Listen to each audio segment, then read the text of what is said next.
Bem, então, aqui a gente está chegando no final da carta, né? A gente está avançando o nosso estudo, a gente está chegando aqui no nosso final da carta.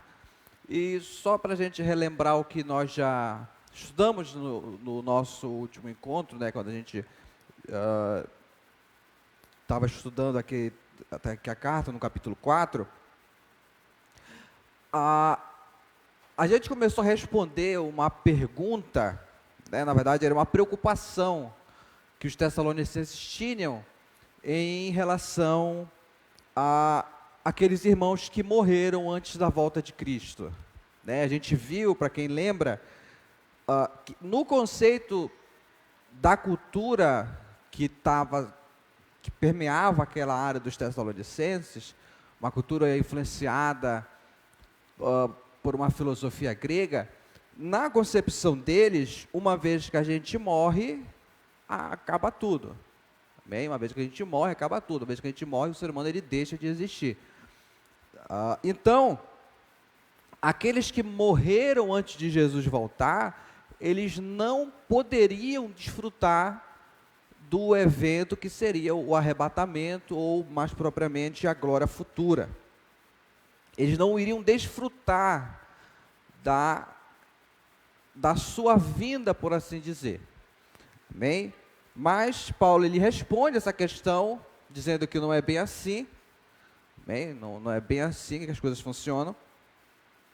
Mas, pelo contrário, aqueles que morreram em Cristo, eles estão agora com o Senhor no céu, e quando Jesus voltar, eles vêm junto com o Senhor, amém? Eles vêm junto com o Senhor em glória, e eles serão ressuscitados. A gente estudou sobre isso também.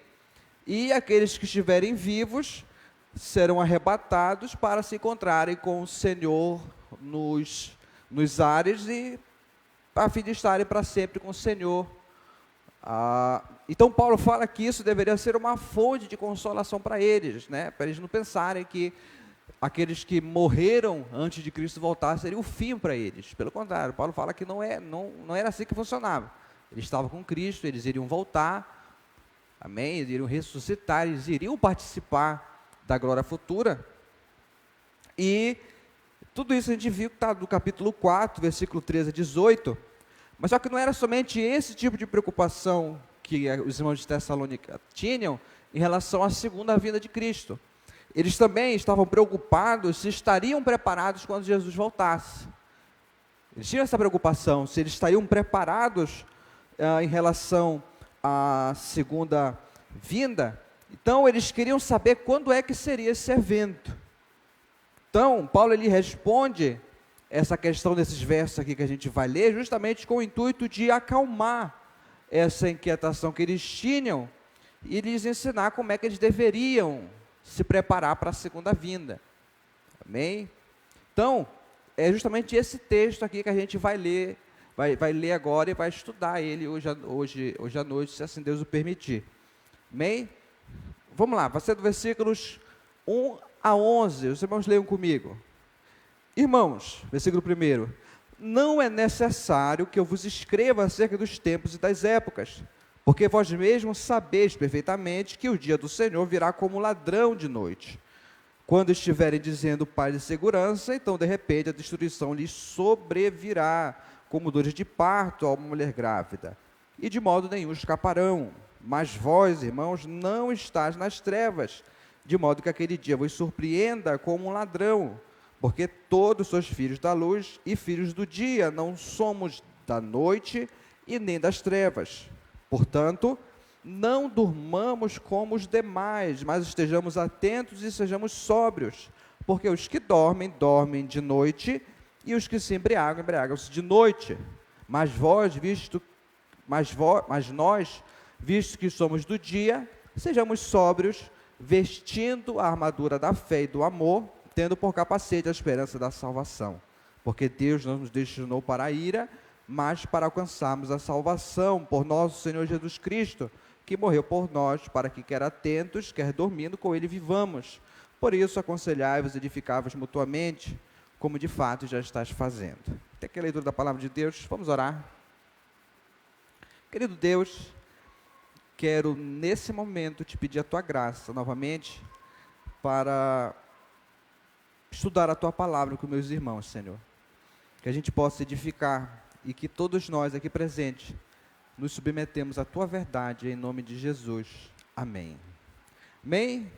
Então, irmãos, nesse texto aqui, para a gente entender o que Paulo está falando aqui, eu vou dividir ele em 3 partes, tá? Eu vou dividir ele em 3 partes e a gente vai desenvolver essas 3 partes aqui ao decorrer da nossa exposição. A primeira, ela se encontra dos versículos 1 a 3, que Paulo vai falar que sobre a vinda do Senhor, ela será, ela é certa e ao mesmo tempo ela é inesperada. Amém? A vinda do Senhor. Então, aqueles irmãos de Tessalônica, eles queriam saber com detalhes sobre a volta de Jesus. Eles queriam saber com detalhes sobre a volta de Jesus. Mas Paulo lhes diz aqui, veja o verso 1, que não é necessário que eu vos escreva acerca dos tempos e das épocas. Em outras palavras, ele não precisava falar nada além do que eles já lhes haviam ensinado sobre esse assunto. Qual é o ponto aqui de Paulo? É que ele não queria que os crentes de Tessalônica e nós mesmos ficássemos com uma calculadora profética do nosso lado, fazendo um mapa profético, fazendo conexões de eventos para tentar descobrir quando é que Jesus vai voltar. E isso é muito comum hoje em dia. A gente não pode ver um evento que aparentemente esteja ligado a uma profecia bíblica, que a gente já começa a falar assim, olha, não, Jesus está voltando. Mas Paulo ele não se preocupa com isso. Mas uma coisa é certa aqui, amém? Uma coisa é certa aqui, e os tessalonicenses, eles sabiam disso, que é o seguinte, Paulo fala, olha, porque vós mesmos sabeis perfeitamente que o dia do Senhor virá como ladrão de noite. Amém? Versículo 2. O dia do Senhor, ele virá como um ladrão de noite. Esse dia do Senhor, irmãos, você vê muito ele no Antigo Testamento. Amém? E era um evento profetizado, onde fala que Deus um dia viria julgar os ímpios, né, julgar os descrentes, e salvar o seu povo. Amém? Vai ter um dia, que os profetas do Antigo Testamento profetizavam, que Deus viria julgar o seu povo, julgar os descrentes, de condená-los e salvar o seu povo. Amém? Esse dia seria precedido por sinais. E eu separei alguns textos aqui que nos falam sobre esse dia. Primeiro, temos Isaías capítulo 2, verso 12. Os irmãos que quiserem anotar aí para ler em casa depois, podem ficar à vontade, tá? Diz assim, Isaías capítulo 2, verso 12. Porque o dia do Senhor dos Exércitos será contra todos os orgulhosos e arrogantes, e contra todos os que se exaltam, para que sejam humilhados. Isaías capítulo 2, verso 12. Temos também Isaías capítulo 13, versículos 6 a 13. Lamentem, pois o dia do Senhor está perto. Ele vem como destruição da parte do Todo-Poderoso. Por isso, todas as mãos desfalecerão, e o coração de todos se derreterá. Ficarão apavorados, angústias e dores tomarão conta deles, e se contorcerão, qual mulher que está dando à luz. Olhando espantados uns para os outros, com os rostos da cor do fogo, eis que veio o dia do Senhor, dia cruel, com ira e ardente furor, para fazer da terra uma desolação e exterminar dela os pecadores. Castigarei o mundo por causa da sua maldade, os perversos por causa da sua iniquidade. Farei cessar a arrogância dos atrevidos e abaterei o orgulho dos violentos. Portanto, farei estremecer os céus e a terra será sacudida do seu lugar, por causa da ira do Senhor dos Exércitos e por causa do dia do seu ardente furor. Esse é outro texto que descreve como será o dia do Senhor. Temos também Joel capítulo 2, verso 11.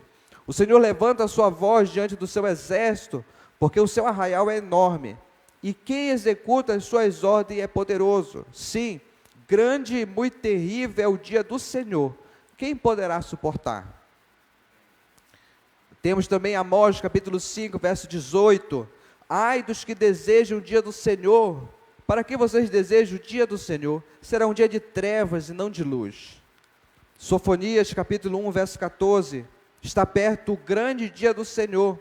Está perto e vem chegando depressa. Atenção, o dia do Senhor é amargo, e nele clamarão até os poderosos. Bem, é isso que a Bíblia fala sobre o dia do Senhor. E esse dia, conforme Paulo fala, que ele virá como um ladrão. Bem, a gente, para quem já leu os evangelhos, né, principalmente naquela parte onde Jesus fala, aquele sermão profético dele, Jesus ele usa essa metáfora do ladrão. Amém? E o que isso quer dizer? O que quer dizer falar que o dia do Senhor ele virá como um ladrão? De maneira bem simples, um ladrão, ele não avisa quando ele vai te roubar. Bem, um ladrão ele não avisa, ele não vai mandar um WhatsApp para você falando, olha, tal dia, tal hora, eu vou te assaltar. Ele não fala isso. Ninguém nunca recebeu uma mensagem de um ladrão falando assim, olha, desse dia eu vou te assaltar. Não, ele não fala. Bem, um ladrão ele vem numa hora que você não espera e num dia que você também não espera. Amém? Então qual é a ideia aqui presente no texto aqui, nessa ideia de que o dia do Senhor virá como um ladrão? Quer dizer que ele vai vir de repente e vai ser inesperado. Ou seja, o dia do Senhor vai ser um dia de surpresa. O Senhor ele vai vir de uma maneira que vai causar surpresa. E o mais interessante é que esse dia não é um dia desejado pelos descrentes. Não é um dia desejado pelos descrentes. E aqui, antes da continuidade, eu gostaria de botar um pequeno parêntese aqui. Amém? Gostaria de botar um pequeno parêntese aqui para esclarecer uma coisa. Quando a gente usa, irmãos, termos aqui, vamos lá. Quando a gente usa termos aqui como, por exemplo, descrentes, perdidos, rebeldes, ímpios, iníquos, né? O que é que vem à mente de vocês? Quando a gente fala desses termos, usando esses termos aqui, o que é que vem à mente de vocês? Quando a gente fala que uma pessoa é rebelde contra o Senhor, quando a gente fala que uma pessoa é um descrente, quando a gente fala que uma pessoa ela é uma ímpia, quando a gente usa esses termos, pode parecer que é algo grave, assim, por assim dizer, né? Parece que a gente está descrevendo uma pessoa perversa, por assim dizer. Não é verdade? Quando a gente usa termo, quando a gente fala assim, a Bíblia fala contra os ímpios, contra os descrentes, contra os rebeldes, pode parecer que a gente esteja se referindo àquelas pessoas que são perversas, que praticam o mal de uma maneira descarada. Não é verdade?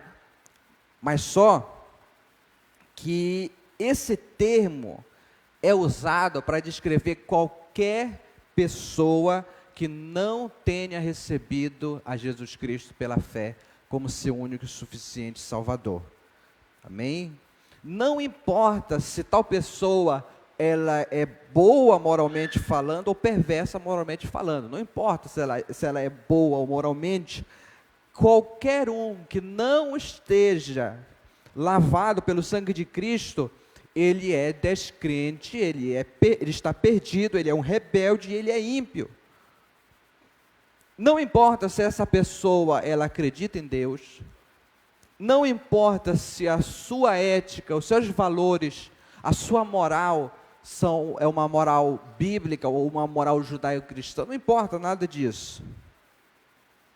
Não importa se ela acredita que Deus é soberano, isso não importa. Usando uma expressão popular que a gente conhece, se essa pessoa não aceitou Jesus como seu Salvador, ela está descrita nessa categoria. Por quê?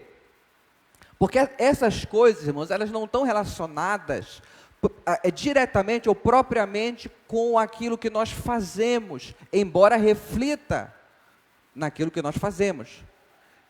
Essa descrição de rebelde, descrente, ímpio, iníquo, seja o que for que a Bíblia use para descrever o ser humano, ela é um estado. Amém? É quem nós somos, é quem você é. Amém? É quem você é. Certo? Então, aquele que não tem, não importa. Sabe aquela pessoa que você conhece, que tu olha assim, essa pessoa, ela é uma pessoa moralmente boa. Ela ajuda os pobres, ela faz obras de caridade. Aos olhos humanos, tal pessoa é uma pessoa boa. Mas a Bíblia descreve ela como um ímpio, um descrente. Amém? Então, para a gente entender, para que a gente não pense que o que Paulo está dirigindo aqui é somente para aquelas pessoas que são perversas. Amém? Qualquer pessoa que não esteja debaixo do sangue de Cristo está nessa categoria. Amém? Qualquer pessoa que não esteja debaixo do sangue de Cristo está nessa categoria. Deu para entender? Amém? Então, voltando aqui. Então, esse dia que ele não vai ser desejado pelos descrentes. Amém? A gente já falou sobre isso. Não vai ser um dia desejado pelos descrentes. Aí eu te pergunto, você acha que antes do dia do Senhor eles estarão preocupados se o Senhor vai vir ou não? Acho que eles estão preocupados? Não. Eles não vão estar preocupados. Porque o dia do Senhor será um dia de aparente paz e segurança. Olha o verso 3. Veja, quando estiverem dizendo paz e segurança. As pessoas não vão estar esperando a volta de Cristo. De uma maneira assim, que a volta de Cristo será precedida por um momento onde as pessoas estarão tranquilas, achando que nada vai lhes acontecer. Por quê? Porque uma vez que eles não veem, lembra que o ser humano, ele geralmente anda por aquilo que ele consegue ver. Então, como ele não consegue ver um juízo à sua frente, então eles pensam, eu não tenho nada que temer. Né? Já que eu não estou vendo o juízo, Deus ele demora, parece que Deus não vem, parece que Deus não vai voltar. Então, o que é que eles fazem? Eles vivem a sua vida como se eles não tivessem que prestar contas um dia diante de Deus, por viverem ignorando a Ele com os seus pecados. Tem uma passagem em Lucas que descreve isso. Veja, como aconteceu nos dias de Noé, também acontecerá nos dias do Filho do Homem. Comiam, bebiam, casavam e davam seu casamento, ou seja, eles estavam vivendo a vida deles. Bem, estavam vivendo a vida deles, se preocupando com seus negócios. Até o dia em que Noé entrou na arca e veio o dilúvio, destruiu todos. E também, como aconteceu nos dias de Ló, comiam, bebiam, compravam, vendiam, plantavam, construíam. Mas no dia em que Ló saiu de Sodoma, do céu choveu fogo e enxofre, destruindo a todos. Assim será no dia em que o Filho do Homem se manifestar. Então, como a gente lê aqui, esse dia será quando estiverem dizendo paz e segurança, versículo 3, então de repente a destruição lhes sobrevirá, como dores de parto a uma mulher grávida, e de modo nenhum escaparão. Além daquela ilustração do ladrão, Paulo ele vai usar uma outra ilustração agora, que é a ilustração das mulheres com dores de parto. O que isso quer dizer? O que é que Paulo está falando aqui? Ele quer dizer que assim como as dores de parto são dores agonizantes, são dolorosas, são inevitáveis, assim será a destruição dos descrentes. Aí no final do verso 3 ele fala, olha, de modo nenhum escaparão. para todos os descrentes. Lembra que eu expliquei quem está nessa categoria? Amém? Quem está nessa categoria? Todos os descrentes, o dia do Senhor será terrível. Todos aqueles que não puseram a sua confiança em Cristo, e para eles o dia do Senhor será um dia terrível, eles não poderão escapar. Apocalipse, capítulo 6, versículos 15 a 17, fala o seguinte: os reis da terra, os nobres, os chefes militares, os ricos, poderosos, todo escravo e todo homem livre, esconderam-se nas cavernas e nas rochas das montanhas, e diziam aos montes e rochedos: caí sobre nós e escondei-nos da face do que está sentado no trono e da ira do Cordeiro, porque chegou o grande dia da ira deles. Quem poderá subsistir? Amém? Então, são palavras duras, palavras fortes.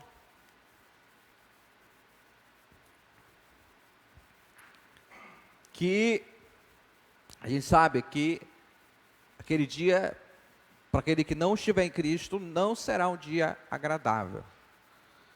Amém? Não será um dia agradável. Mas diante disso, que no nosso segundo ponto, Paulo fala da necessidade de vigilância. Está no capítulo 4 a 8. Aqui Paulo ele faz um contraste. Aqui. Como é que eu sei que Paulo faz um contraste? O que Paulo falou dos versículos 1 a 3, isso aqui, Paulo não está se dirigindo aos crentes. Amém? Paulo não está se dirigindo aos crentes. A gente percebe isso pelo contraste que Paulo faz entre os crentes e os descrentes. Como eu sei que Paulo faz um contraste aqui, verso 4, pelo mais vós, irmãos. Amém? Então Paulo está ensinando aqui que aquele dia terrível, onde o Senhor virá julgar e condenar os descrentes, vai vir manifestar a sua ira de maneira plena contra todos os desobedientes, não deve ser motivo de preocupação para o seu povo, para os crentes. Por quê? Paulo fala no versículos 4 e 5, porque vós não estáis mais nas trevas, de modo que aquele dia vos surpreenda como um ladrão, porque todos sois filhos da luz e filhos do dia. Assim, filho do dia, não somos da noite nem das trevas. Aqui os filhos de Deus, os crentes, são descritos como filhos da luz e filhos do dia, ao passo que os descrentes são descritos como aqueles que estão nas trevas e sendo da noite. O que isso quer dizer? De uma maneira bem simples, quer dizer que nós fomos iluminados por Deus, nós conhecemos a Deus, nós cremos em Jesus Cristo, e nós não estamos mais nas trevas do nosso pecado. Amém? E estar nas trevas é o oposto disso. Amém? Estar nas trevas é o oposto disso. Para o crente verdadeiro, o dia do Senhor não é um dia para ele temer. Para o crente no Senhor, o dia do Senhor não será como será para os descrentes. Embora seja o mesmo evento, mas não será, o efeito que produzirá será diferente. Amém? Por quê? Porque aquele dia para o crente será o dia onde a sua salvação se completará. Amém? Onde todas as promessas que Deus fez ao seu povo, enfim, se cumprirão. E, ao contrário daqueles, os crentes de verdade, eles esperam Jesus voltar. Eles sabem que Jesus voltar. Então, pelo fato deles saberem que Jesus voltar e não ignorarem isso, aquele dia não pega eles de surpresa. Amém? Porque eles já foram iluminados, eles já foram clareados o seu coração, para que eles saibam, conheçam a verdade sobre Deus, a verdade sobre a salvação, a verdade de que um dia Deus virá julgar os pecadores. Amém? Então, por isso que o dia do Senhor ele não nos pega de surpresa. Amém? E olha só que interessante. Paulo não diz que os crentes devem ser filhos da luz e filhos do dia. Paulo diz que eles são filhos da luz e filhos do dia. Amém? Você não se torna filho da luz ou filho do dia. Você é. É uma questão, então, de identidade. Amém? É uma questão de identidade. Então, ponto de Paulo é o seguinte: já que vocês estão em Cristo, já que vocês creram em Cristo, já que vocês são filhos da luz e filhos do dia, então vivam de acordo com a realidade de vocês. Vivam de acordo como filhos da luz e filhos do dia. Como eu posso viver de acordo com a minha identidade, a minha nova identidade que eu tenho em Cristo? O verso 6 nos diz: estando atentos e sendo sóbrios. Olha o verso 6 aí. Portanto, não durmamos como os demais, mas estejamos atentos e sejamos sóbrios. Mesmo nós tendo uma segurança de que o dia do Senhor não é um dia para o crente temer, nós temos uma advertência aqui para que a gente não caia no perigo de imitar os descrentes. Amém? Como é que a gente imita os descrentes? Dormindo. O verso 6 não fala? Portanto, não durmamos como os demais. Então você imita o crente dormindo. Você não pode dormir, tá? Se você dorme muito, você está imitando. Amém? Mas qual é a ideia aqui? Qual é a ideia de dormir? Para a gente entender, aqui dormir, irmãos, lembra que a gente falou, capítulo 4, versículo 13, que aparece a mesma expressão para dormir. Lá, dormir significa morrer. Aqui tem um significado diferente. Aqui dormir significa outra coisa. Aqui dormir significa viver despreparado moral e espiritualmente. Amém? Como se não fosse haver um juízo e um dia de prestação de contas, sendo um insensível ao chamado de Deus. Paulo fala: olha, não vivam assim. Não vivam como se vocês como os demais que estão dormindo, que estão despreparados moral e espiritualmente. Então veja, já que nós fomos iluminados por Deus e não somos mais como os demais, nós devemos estar como? Atentos e sóbrios. A ideia aqui é como um soldado de prontidão, sabe, um soldado de guarda. E aqui a gente tem uma lição importante que Paulo nos dá. Paulo não gasta tempo se preocupando com datas. Bem, isso é importante para a gente saber, porque isso é muito comum hoje em dia. Quando teve, um período atrás, quando teve aquela guerra na Síria, aí brotou crente não sei de onde, e começou a fazer, não, isso aqui está sendo profetizado, está escrito aqui, olha, o que é que tu acha aqui, olha, essa passagem aqui liga perfeitamente com o que está acontecendo aqui. Aí a gente começa, olha, Jesus falou que ia ter guerras e rumores de guerras, irmãos, o foco, o registro dessas coisas não tem esse intuito. Não é para a gente ficar se preocupando e ficar fazendo um mapa profético de ligação. Não. O ponto é o seguinte: vocês não precisam temer o dia do Senhor e nem se perguntar quando é que ele vai acontecer. Ao invés disso, uma vez que vocês forem iluminados por Deus e vocês sabem que ele vai voltar, vivam de acordo a isso. Vivam de uma maneira vigilante, atenta, não mais como os descrentes. Os relatos, irmãos, da Bíblia sobre o dia do Senhor, sobre a volta de Jesus, não foram dados para que nós ficássemos tentando prever se Jesus está próximo ou se Jesus ainda vai demorar. Não. Pare de ficar com essa ideia que nós temos. Isso é muito comum, de a gente ficar ligando, fazendo mapa, fazendo conexões proféticas, como se isso fosse da nossa conta. Não, irmãos, estejam preparados. É esse o ensino. Você sabe que Jesus vai voltar? Você sabe que Jesus vai salvar vocês? Não importa quando, mas que o Senhor te encontre preparado quando Ele vier. Amém?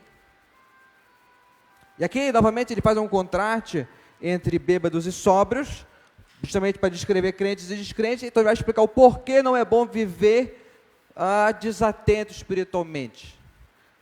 Primeiro, ele diz, verso 7, que os que dormem, dormem de noite, e os que se embriagam, embriagam de noite.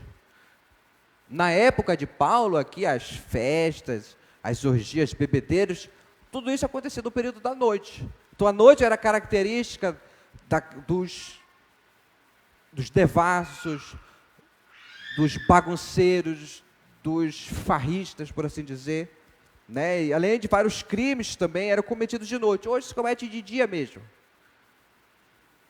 Hoje se comete de dia. Hoje, aqui na frente do lado de Santa Lúcia, parece que teve um assalto lá. Então, hoje acontece de dia, né? Então, mas na época de Paulo, essas coisas aconteciam durante a noite.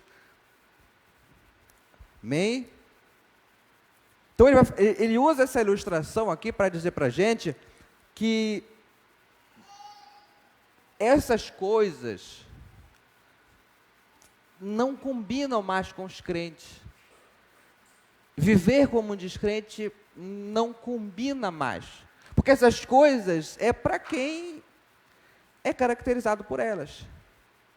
Os que dormem, dormem de noite. Então, quem pratica essas coisas é descrente. Então, não compete mais a gente. Por isso que Paulo fala, versículo 8, não compete a gente fazer, não está mais de acordo com a nossa nova realidade, porque nós somos do dia. Bem, nós somos do dia, nós já fomos iluminados. O crente verdadeiro, ele não se encontra mais nas trevas. A gente não está mais ignorantes acerca de Deus e dos nossos pecados. Nós fomos iluminados pelo Evangelho de Jesus Cristo.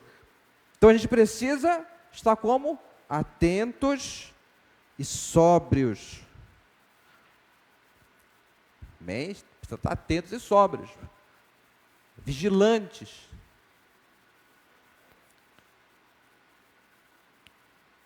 Então a gente precisa estar atentos e sóbrios, vigilantes, usando o armamento apropriado. Qual é o armamento apropriado para o cristão? Ele vai falar o seguinte, olha, versículo 8, vestindo a armadura da fé e do amor, tendo por capacete a esperança da salvação. As 3 virtudes essenciais do cristianismo presente aqui: fé, amor e esperança. E por que essas 3 virtudes são importantes para o cristão? Bem, porque a fé, a esperança e o amor são importantes para o cristão. Primeiro, a fé é importante porque ela faz a gente olhar para Deus. Bem, ela faz a gente focar em Deus. A fé é importante porque ela faz com que fixemos o nosso olhar naquele que nos salvou dos nossos pecados e nos fez as mais belas promessas. O amor, ele é importante também porque ele nos faz olhar para o nosso próximo. Então, se nós amamos a Deus, nós necessariamente amaremos o seu povo e iremos querer servi-lo como prova do nosso amor a Deus. Terceiro, a esperança da salvação é importante porque ela nos encoraja a vivermos no mundo para a glória de Deus, confiantes de que não seremos decepcionados como os demais. Saber que seremos salvos nos encoraja a viver mais e mais para Deus. Lembra que a gente falou sobre a ideia de renúncia? Se você não tivesse a esperança de que um dia seria salvo, de que um dia Deus viria e estar com Cristo compensaria toda a perda que a gente tivesse aqui, se você não tivesse essa esperança, valeria a pena você renunciar à sua vida? Não valeria a pena. Mas como nós temos a garantia daquele que não pode mentir, é que nós o servimos aqui nesse mundo para a sua glória. E o nosso terceiro e último ponto, que vai dos versículos 9 a 11, Paulo vai falar o fundamento da nossa segurança. Amém? Te viu que o dia do Senhor será um dia terrível para os descrentes, porque será um dia de condenação e de julgamento, mas para o crente verdadeiro não será assim. Amém? Pelo contrário, será um dia de salvação para o povo de Deus. Então, o povo de Deus, ele está seguro. Por que o povo de Deus está seguro?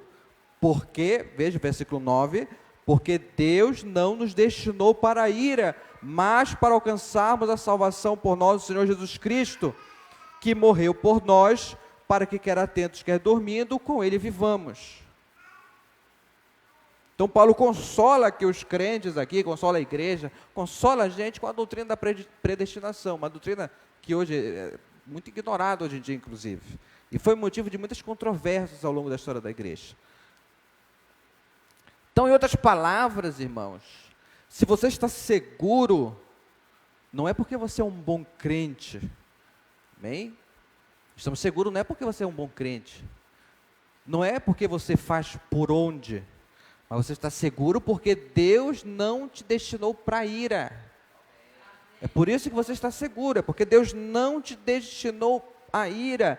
E para que isso fique claro, que não é por nossa causa, ele vai falar que é por causa, o fato de Deus não ter nos destinado à ira, mas para a salvação, foi por causa, ou foi por meio, final do verso 9, por meio de nosso Senhor Jesus Cristo.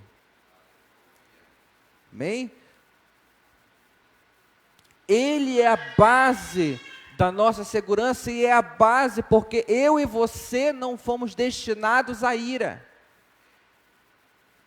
Você sabe por que você não vai ser destinado a ira? Sabe por que você não foi destinado à ira? Você parou para se perguntar isso? Por que você não foi destinado à ira? É porque Jesus Cristo bebeu até o último gole da taça da ira de Deus. Não sobrou uma gotinha sequer para você beber. Ele bebeu tudo.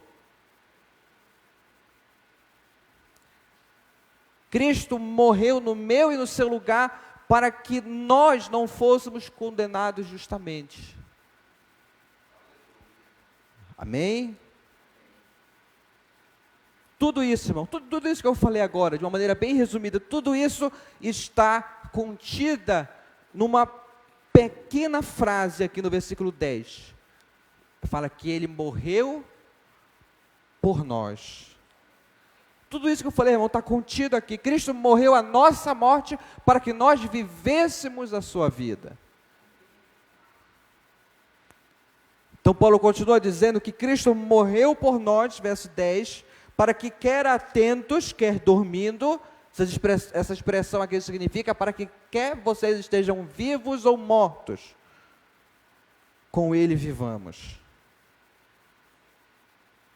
Quando Cristo voltar, não importa se você já tenha morrido, não importa se você esteja vivo, nada poderá nos separar do amor de Jesus.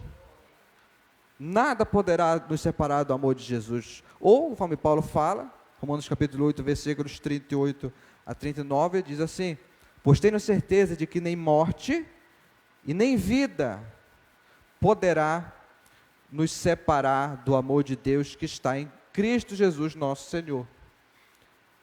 Então ele termina essa parte que nós lemos aqui, falando que à luz dessas verdades que nós acabamos de ler, se aconselhem e se edifiquem. Versículo 11. Por isso, certo? Por isso, com base naquilo que a gente falou anteriormente, aconselhai-vos e edificai-vos mutuamente, como de fato vocês já estão fazendo.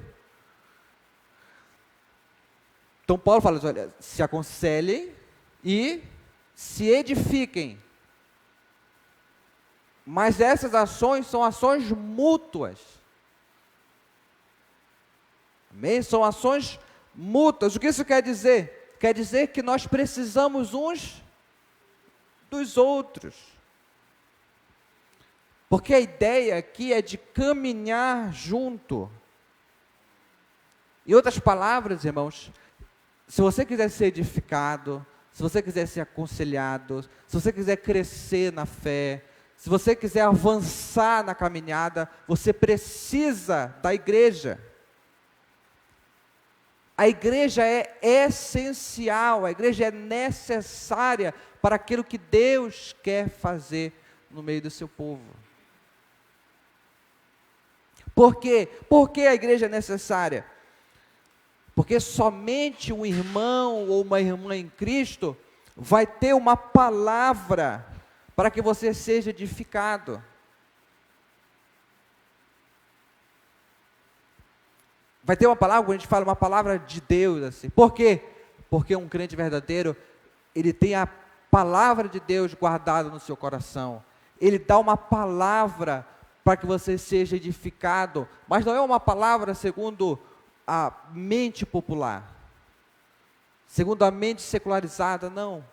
É uma palavra de acordo com as verdades da Bíblia.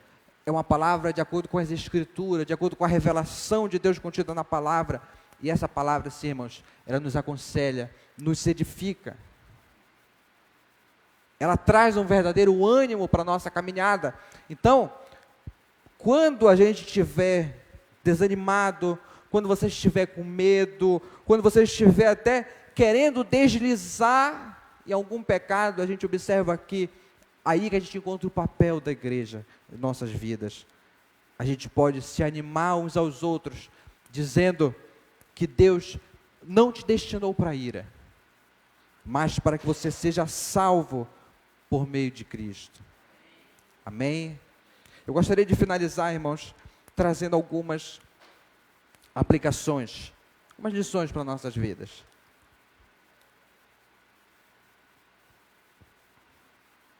Primeiro, queria falar que você não está destinado à ira, se você estiver em Cristo. Se você estiver em Cristo, você não está destinado à ira. Por que você não está destinado à ira? Porque Deus derramou a sua ira justa sobre o seu Filho. Essa ira, irmãos, que era para cair sobre mim e sobre você, a ira de Deus caiu sobre o seu Filho. Cristo desviou a ira de Deus de todos aqueles que creriam no seu nome. Por isso, você não precisa temer quando Jesus voltar. Se você for um crente verdadeiro, você não precisa temer quando Jesus voltar. Esse não é um dia de temor para você. Não é um dia para você se apavorar. Amém? Pelo contrário, Jesus fala, quando vocês virem essas coisas, se alegrem, porque a vossa redenção se aproxima. Amém? Não é um dia para você temer. Mas agora, e aqui eu gostaria de me dirigir àquele que está me assistindo agora. Se você se encaixa nessa categoria de descrente, ou até mesmo se você se diz uma pessoa crente, mas vive como descrente, lembre-se dessas terríveis passagens que lemos hoje em dia, sobre o dia do Senhor, e de como esse dia será terrível para você. Saiba que esse dia, quando chegar, não será um dia que será agradável, e não haverá segundas chances e você não poderá escapar. Portanto, se entregue hoje a Cristo, para que você mesmo não tenha que beber o cálice da ira de Deus até o último gole. E você que está me assistindo, se você tem alguma dúvida sobre o que significa crer em Jesus ou aceitar Jesus, me procure que eu terei o prazer de lhe explicar o que isso significa. Segundo, irmãos, viva de acordo com a sua nova identidade. Viva de acordo com a sua nova identidade. Agora você é um filho de Deus, um filho da luz, um filho do dia. Você foi iluminado por Deus para conhecer a sua salvação. Você foi salvo, liberto dos seus pecados. E isso é um fato. Amém? Isso é um fato, isso é uma declaração que a Bíblia faz. Amém? Isso é um fato.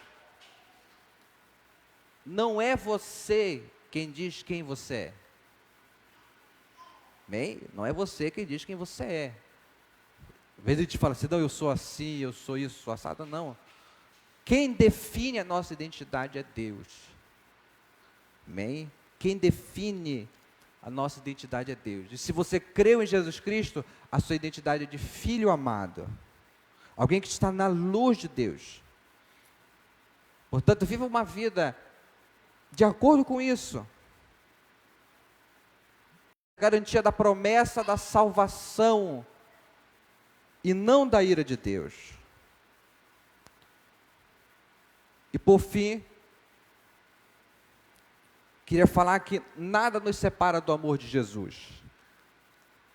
Nada nos separa do amor de Jesus. Já que nós fomos lavados com o seu sangue, aquele sangue que tira o pecado do mundo, nós estamos seguros do amor eterno de Cristo. E nada nem ninguém pode nos arrebatar de suas mãos. João capítulo 10 fala isso. Mas só, irmãos, para a gente não pensar, veja, eu acredito piamente na verdade da segurança eterna dos santos. Eu acredito porque a Bíblia fala sobre essa verdade. De que um crente verdadeiro, ele não perde a sua salvação, não porque ele seja bom, mas porque Cristo guarda. Amém? Mas não usemos essa doutrina como desculpa para o relaxamento espiritual.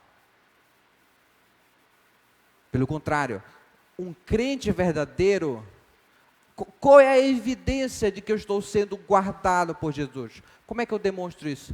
Pela maneira como eu vivo. A doutrina da segurança eterna dos santos não deve ser um motivo para nos relaxarmos. Afinal, Jesus vai me salvar mesmo, né? Salvação eterna. Não, irmãos. O efeito ou o resultado que se espera da doutrina a doutrina da segurança eterna dos santos é o quê? Vigilância. Amém? Atenção, vigilância. Por quê? Porque só não vigia quem não pensa nessas verdades que nós vimos hoje aqui. Quem não pensa na volta de Jesus, quem não pensa no dia do Senhor, não vai vigiar. Amém? E também a gente deve vigiar, irmãos, como gratidão ao amor que Cristo demonstrou pela gente e que Ele continua a demonstrar. Eu devo vigiar para que eu não despreze esse amor que me sustenta, que me mantém seguro até o dia que Ele voltará para nos buscar e levar para a casa do Pai, onde Ele fala que há muitas moradas, para que eu não despreze, por isso que eu devo andar vigilante, para que eu não despreze esse amor, quando eu me entregando aos meus pecados. Portanto, eu não sei como você chegou aqui essa noite, mas se você estiver desanimado, ou se você precisar de alguma palavra de consolo, seja animado agora com essa verdade, de que nada lhe separará do amor de Jesus. Mas ao mesmo tempo, vigie atentamente contra o seu pecado. Vigie atentamente contra o seu pecado. Amém? Vamos orar. Querido Deus, queremos te agradecer, Senhor, por tão grande salvação que Tu nos deste. Tu não nos destinaste à ira, Senhor, não porque nós sejamos bons, ou porque nós tenhamos algum mérito diante de Ti, mas porque Tu foste gracioso ao enviar o Teu Filho para morrer em nosso lugar e suportar toda a ira que iria cair sobre a gente. Te louvamos e bendizemos, Senhor, por tamanha salvação. Mas ao mesmo tempo, oramos por aquelas pessoas que estão perdidas nesse momento e que um dia terão que enfrentar o grande e terrível dia do Senhor. Pedimos que o Senhor possa nos usar, Senhor, para anunciar salvação a eles, para que eles venham e sejam adotados como filhos da luz, assim como Tu fizeste com a gente. Usa-nos, Senhor, como instrumento da Tua salvação aqui nesse mundo, para que a gente honre o Teu nome e viva para a Tua glória. É isso que nós oramos e desde já te agradecemos. Amém. Amém.